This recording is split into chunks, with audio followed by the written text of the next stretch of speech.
Good morning, creative friends. Welcome to the first installment of Creativity Pep Talks. I'm Shannon Sorensen. I am an artist. I am a full-time work-at-home mother of 2 young kids, and I'm excited to share some little segments of inspiration, wisdom, guidance, and encouragement to help you along with your day, with your week, or whatever your next creative project may be. In this segment, I decided to have a little fun and use my brand new Art Oracle deck, which has cards full of wisdom and inspiration and information about artists' lives that we can take for our own inspiration, wisdom, and guidance. So today's card that I pulled is Titian. We're going to start really easy, So Titian is really interesting because he went 16th century viral. So if you think about that, 16th century, becoming well known while you're alive and desired as an artist is such a huge deal.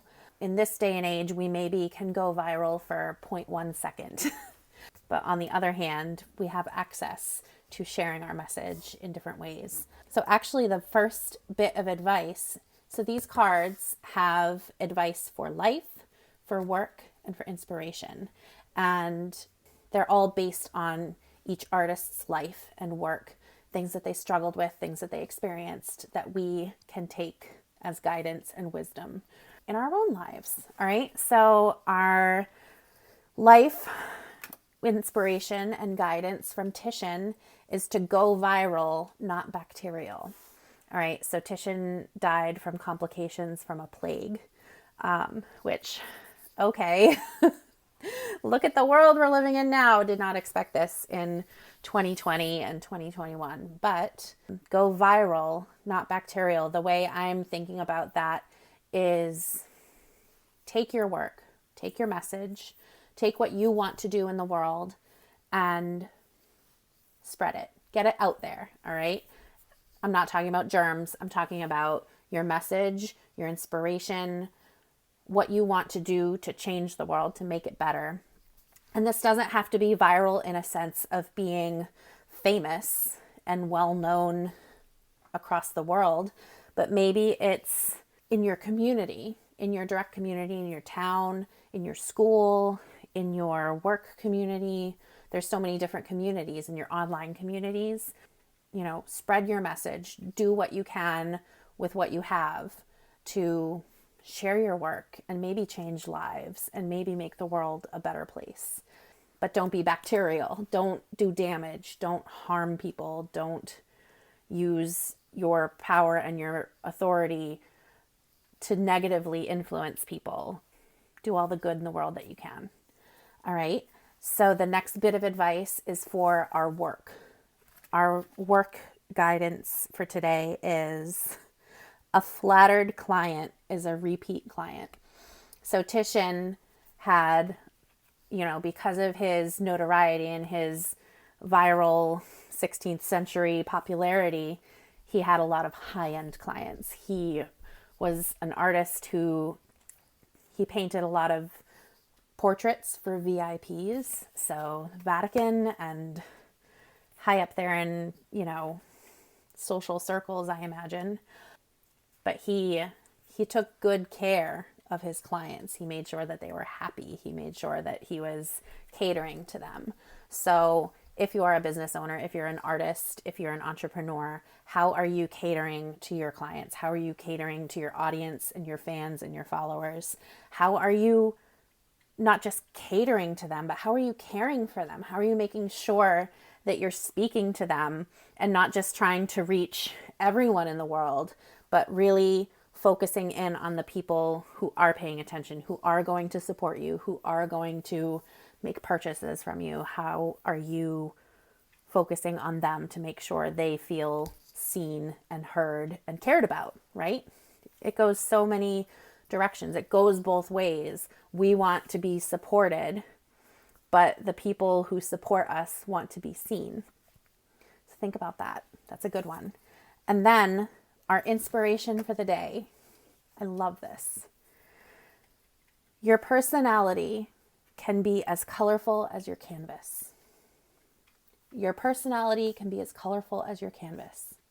I think this is so important because it's all about being yourself, which we hear this message all the time, but what does it really mean? It means not worrying or caring or spending one bit of energy thinking about what anyone else thinks of you, right?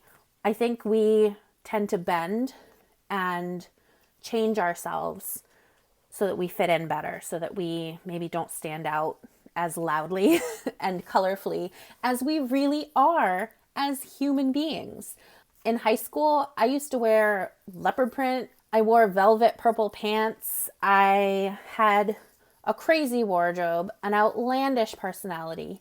And when I graduated college, I quieted myself. I made myself shrink into this little box that fit neatly into the corporate world. And it's taken years after leaving that job and working for myself to rediscover my voice and to feel comfortable with myself being colorful and being a bit loud and being really just silly and weird and not caring who might be looking at me and being like, what's her deal? Like, why is she such a weird, like, who cares? The world needs your special, unique, weird flavor of you. And not everyone's going to like that, but who cares? You know, I am not for everyone, but I don't care. I'm me, and all I can do is show up as myself in this world and do my work and share my message. And the people who want to hear it are going to be excited about it. And the people who don't want to hear it, that's okay. There's a mute button. All right. So I really hope you feel empowered today and tomorrow and every single day thereafter to more and more feel comfortable in who you are and just being yourself in the world, in the way that you post, in the way that you write, in the way that you create art, in the way that you go to work. You know, I used to go to my corporate job and wear like funky jewelry or like a bright, colorful scarf, which people were like, oh, wow, that's so bright and colorful. It's like, yeah, this is a bright, colorful, beautiful world. So why shouldn't we be wearing colorful clothes and funky jewelry? This world is too big and beautiful to go through it living in a state of gray. Like, I know people like gray, and I don't like hating on gray, but there's so much color in the world, and we are all elements of that color. So be your bright, beautiful self. Be colorful, be weird, be a freak, be loud, you know, be awkward. I had a couple friends tell me yesterday when I was talking to them about being on my podcast, they were like, well, I'm really awkward. And I was like, well, that's great because I am too. It's fine. Like, who cares? We don't have to be polished. We don't have to be, you know, any sort of image that we think people expect us to be. We just need to show up as ourselves. And that is wonderful. All right. Have a great day. I hope you enjoyed this little creativity pep talk. I hope it ignited a little spark in you, a little fire, a little feistiness. Yeah, let's go out. Let's do our awesome things in the world. Let's make art. Let's make this world a better place. Let's have fun with our families and our friends. So let me know in the comments if there was anything you took away from this video that was really fun, or even let's have a little fun with this. Leave a comment and let me know how you are going to go out and share your beautiful, colorful self in your work or in your life or in your relationships. I want to know. I want to get to know who's watching, and I want to know what you are taking from this into your life. All right. So have a great day. Don't forget to hit subscribe if you haven't yet so that you get notified when there's new videos. And this was so much fun. I can't wait to do it again. All right. Bye.